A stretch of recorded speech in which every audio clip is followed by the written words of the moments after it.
On the ongoing Israel-Iran conflict, Friday morning brought an aerial assault from Israel towards Iran, especially on the nuclear plant targets and the military targets. There are more than 78 people who have died, mostly military targets from the IRGC, the Iranian army, and of course several scientists who were involved in enrichment in the nuclear plants. But what will be the off-ramp? How will this escalate further? Israel's aerial assault on Iran has destroyed the above-ground enrichment plant at Natanz, where there is now contamination according to several sources that are coming in, the chief of the United Nations nuclear watchdog as well. But through the night, there has been a response from Iran as well, and there have been at least 5 barrage of ballistic missiles that have been fired in the civilian areas all across in Tel Aviv and neighboring areas. To discuss this, to discuss what will happen next, joining us live here exclusively is the Ambassador of Israel to India, Reuven Azar. Thank you very much, Ambassador Azar, for joining us. Thank you, Aditya. Straight to the point, what was the need to actually go across and strike at this particular time? Because you've spoken about, Israel has spoken about the intelligence that you have gathered about the nuclear capabilities that Iran could have, and this, you say, has brought Israel into an existential crisis. Could you explain? We had to remove, Aditya, the existential threat that we had as a result of the clandestine activity that the Iranians were having in order to assemble a nuclear weapon. Right. They were going to weaponize the fissile material, right, and we had to act in order to remove it, right, because for us, a nuclear-armed Iran is giving somebody that has sworn to destroy us the means to do it. And we cannot live with that situation. But, the timing. Trump says that he gave 60 days, in fact, to Iran to act, to negotiate, to come on the talks table, but there wasn't any kind of a response. But why was this timing really chosen by you? Couldn't talks have really happened? Because the Iranian version here is that we were ready to have negotiations, we were ready to come on the table, but yet this was a unilateral military action by Israel. Well, the Iranians cynically used the time that was given to negotiate to develop a nuclear weapon. So actually, their approach towards the very serious offer by the American president was actually to prove he's a sucker, to try to say, okay, we are stalling for time, we are building our nuclear weapon, and then when the negotiations fail, we are going to not only destroy Israel, but put the world in a new situation. So we knew that that was happening. We informed our American friends, and on the day 61, we took action. But, many would argue, and many are saying right now, that there should be no escalation from the Iranian side. There have been warnings that have gone from several Western countries, particularly the United States, stating that there shouldn't be an escalation. But over the night, we saw these 5 barrage of rockets coming in, sirens all across, civilian areas being completely, attacked in Tel Aviv and neighboring areas, very horrific videos. And, Iranian supporters on social media are saying that this is the same kind of devastation that's being witnessed in Gaza, and we are making it happen in Tel Aviv. Would you agree? How would you react to that? Well, we have targeted military targets, and the criminals that were in charge of building this machinery of destruction against Israel that had both the nuclear aspect, the missile ballistic aspect, and the proxies around Israel aspect, the ring of fire that we're trying to do against us. We acted against that. What the Iranians are doing since yesterday is that they are indiscriminately firing against our civilian population. Right. That's a war crime, and I'm sure that Israel will retaliate to that as we have committed to. Okay, fair enough. Also, going a little further, there are reports that several of the IRGC commanders, there are reports that in fact the chief of the IRGC, the chief of the Iranian army, the chief of the Air Force have in fact been killed in these attacks. We're being told that they were meeting inside an underground basement, command control center where the meeting was taking place, and that's the moment when this attack really took place. Could you give us a sense of, how many casualties has Iran faced and how critical is this for them? Well, we took their top command, the commander of the Revolutionary Guard Force, the commander of the Quds Force, which is the elite force of the Revolutionary Guard Force. We took also the heads of the Air Force. There was a meeting of the heads of the Air Force, and we took the entire leadership of the Air Force. It is very important to disturb the command and control. I think that not only because these are the people that are in charge of attacking Israel, but also it's because it's going to make harder to them to organize the retaliation against Israel. So this, I think, was part of our plan. We also attacked the nuclear facilities, as you mentioned. We attacked missile factories and missile depots. And we attacked their air defenses and neutralized them. So right now, the skies of Iran are almost completely clear for the continuation of our operation. And if the Iranians continue to escalate, they will see more escalation from the side of Israel. Ambassador Azar, we have also seen repeatedly that the Prime Minister of Israel, Benjamin Netanyahu, repeatedly makes statements about Iran, but he does not address the supreme leader. He addresses the people of Iran. So what's the intention like? Are you actually working to safeguard the sovereignty of Israel itself, or are you also trying to push for democratic reforms and restoration of democracy in Iran? Israel has a very clear policy. We are acting in a very targeted way against those targets that are posing a threat against us. And if the Iranians continue escalating, we will have to hit more targets and strategic targets that help the Iranian military machine and the Iranian economy. However, we have stated time and again that we have nothing against the Iranian people. And actually, the Prime Minister of Israel, not only now, but in the last few years, whoever has followed his videos has been directly engaging with the Iranian people, because we want to make it very clear that we don't have, on the contrary, we have a very long history of friendship with the Iranian people. And we have seen actually videos in the last 24 hours from people from within Iran celebrating the Israeli action, because these people that we have taken out, they were criminals that were acting against the Iranian people, that were killing innocent Iranian people. So there are many Iranians in Iran and abroad that are celebrating this. We do not have a policy of regime change. This is completely in the hands of the Iranian people, whether they want to do it or don't want to do it. We are going to concentrate in defending ourselves, because this is the right that we have. We are not, probably Aditya, you've seen this in the past. Israel hasn't been trying to shape politics of our neighboring countries. We want to prosper as a country. We want to live in peace with our neighbors, and the destiny of their political landscape is going to be determined by their own people. Well, you're saying that if or if not the regime change happens, it's for the Iranian people to decide. Fair enough. But let's step back to Tel Aviv, just on the humanitarian situation out there, because all night I was following the developments till early morning. I saw sirens buzzing all across through that app that you have all across. It was perhaps the first time that I saw that in that app. It showed that the entire country, there are sirens all across from Tel Aviv to Jerusalem, north, south, many other areas. So what is the situation down in Tel Aviv right now? Because, there's a lot of propaganda and information warfare also happening. So I want you to clear to the audience out there that how much destruction has happened in Tel Aviv, how many people, unfortunately, are the casualties of this latest retaliation that has happened from Iran? Well, Aditya, the situation is that the people are pretty anxious. Naturally, they've been advised to stay near shelters. There were several barrages of ballistic missiles and drones.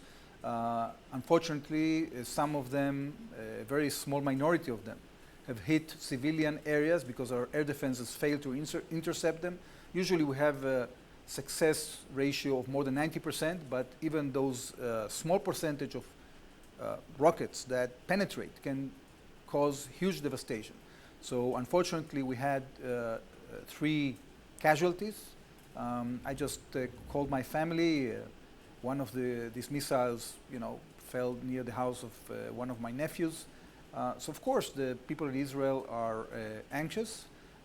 But on the other hand, they are also very determined. In the phone calls I had with people back home, they're telling me, enough is enough. We cannot allow the Iranians to execute their plan to exterminate us. They've been attacking us unprovokedly for the last 30 years. It's about time that Israel takes action against Iran.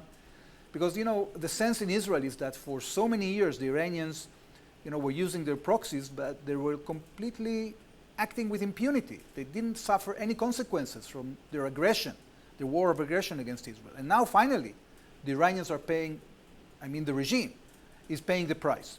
And I think there is consensus in Israel regarding the need to do this, even though there is a price to pay in the form of confining to our houses at this point, in the form of being under the danger of these ballistic missiles.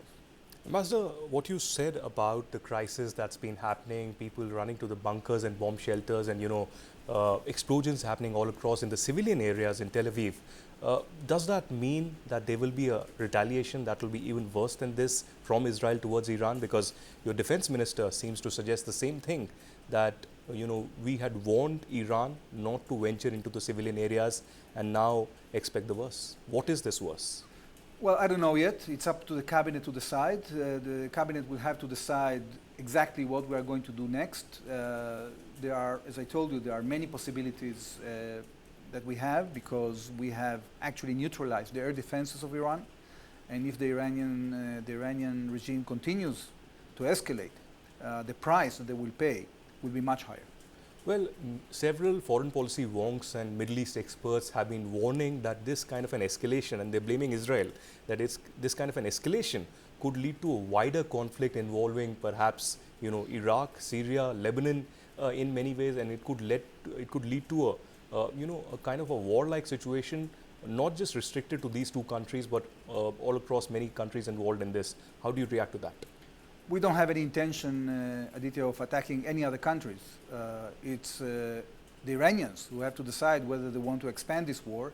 I think that they have been doing enough a set of a crime by targeting Israel in such a malign way for so many years.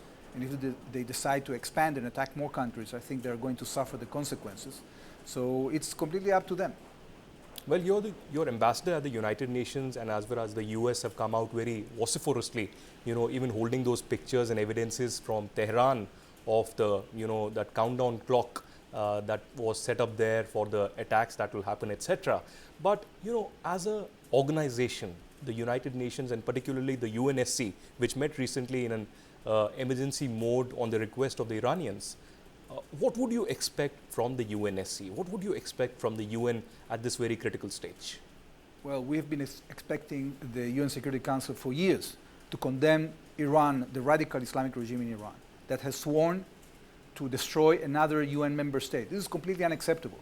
And because of political conjuncture of the UN, you've been seeing a situation in which Iran had a free pass. Even now, when the IAEA has determined in a report that Iran is in non-compliance, that Iran has breached not only the JCPOA, that has breached the safeguards agreement, the basic agreement that any signatory of the NPT signs when they join the organization. Iran has cheated time and again, but yet the UN Security Council is not putting sanctions on Iran as a result of that. So we expect much more from the UN Security Council. I think that if diplomacy has to win, it is winning by preventing war. If we are in a situation in which we have to defend ourselves from an imminent existential threat, it means that diplomacy has failed and the UN has failed.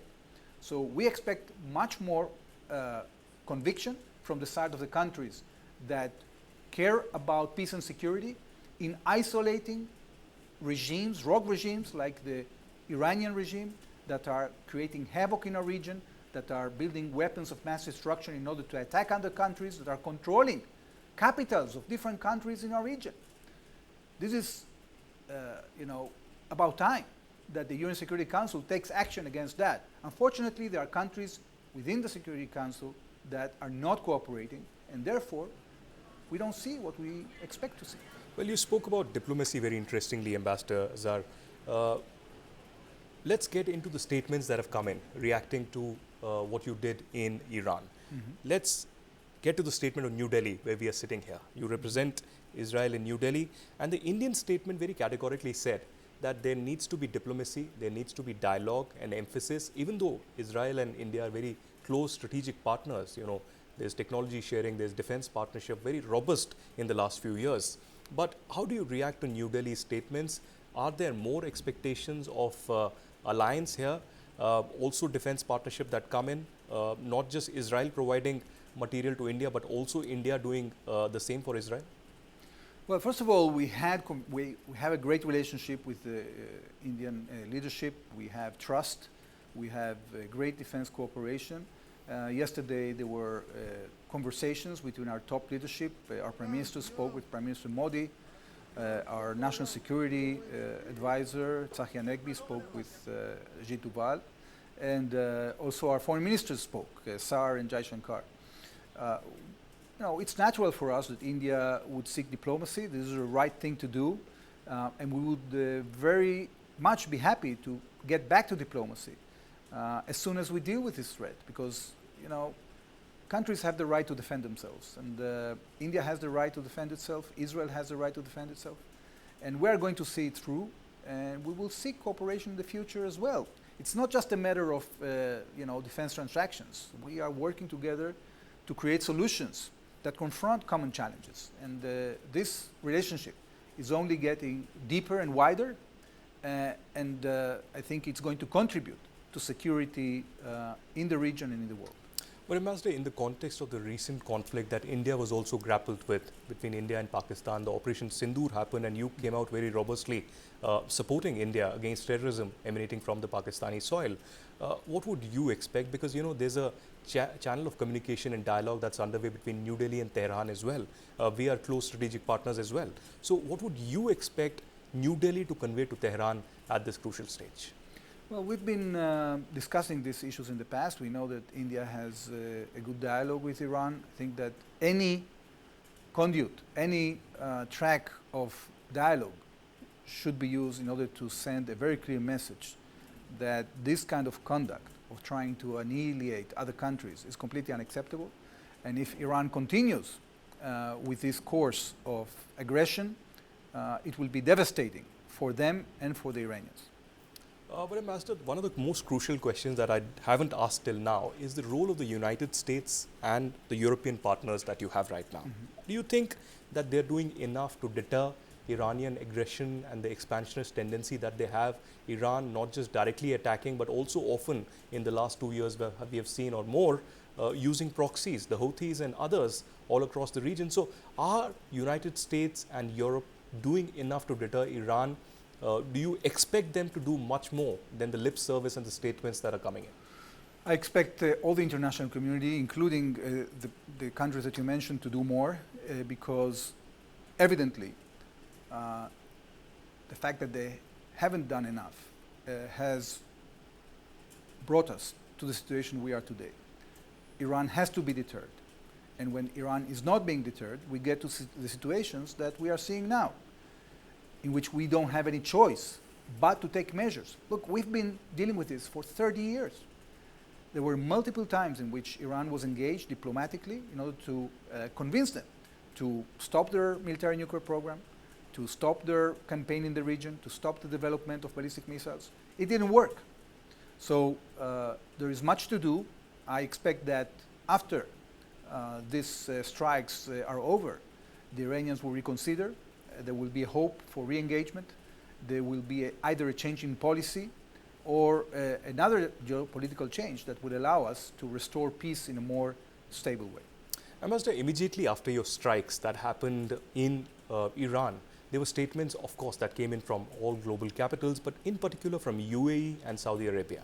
And they condemned your actions in Iran. But at the same time, when there was a volley of ballistic missiles that came in from Tehran towards Israel, there are reports now that not just did your Iron Dome and air defense system work, but there were Saudis, the UAE, Azerbaijan and several other countries in the Middle East trying to assist and help you out. Could you confirm or give any details on this? Aditya, following the Abraham Accords, we've been intensifying our coordination, first of all, with the Central Command of the United States in the region and with countries in the region. We have a situation today in which we can together be more efficient in defending the skies of the Middle East against the threat that is coming from Iran.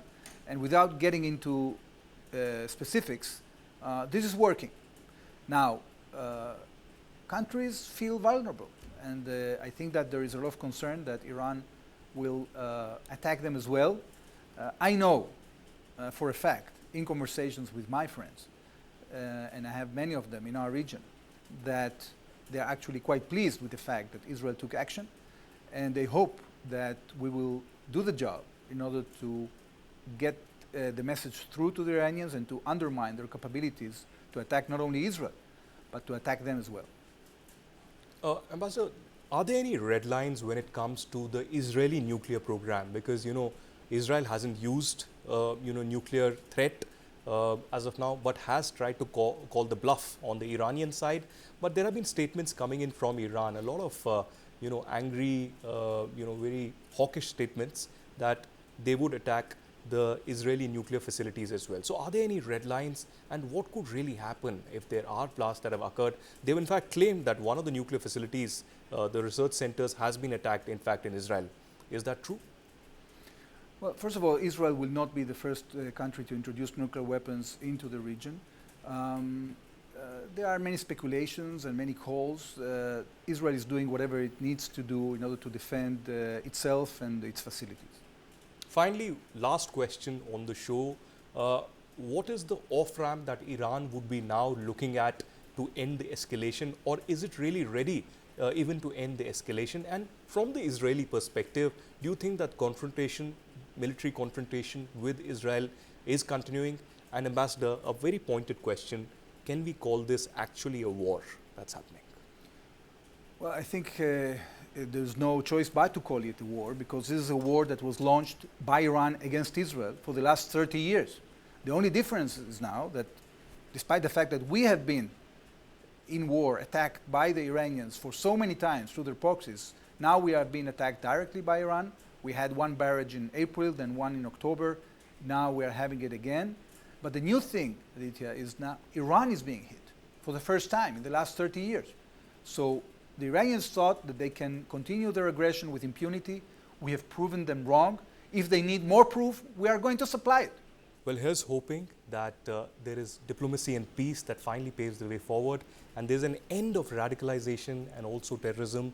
And of course, Jews, Israel has a right to exist, and there should be nobody on Mother Earth who looks at Israel and says that they are there to annihilate them. Thank you very much, Ambassador Reuven Azar, for joining us and coming all across to the studio.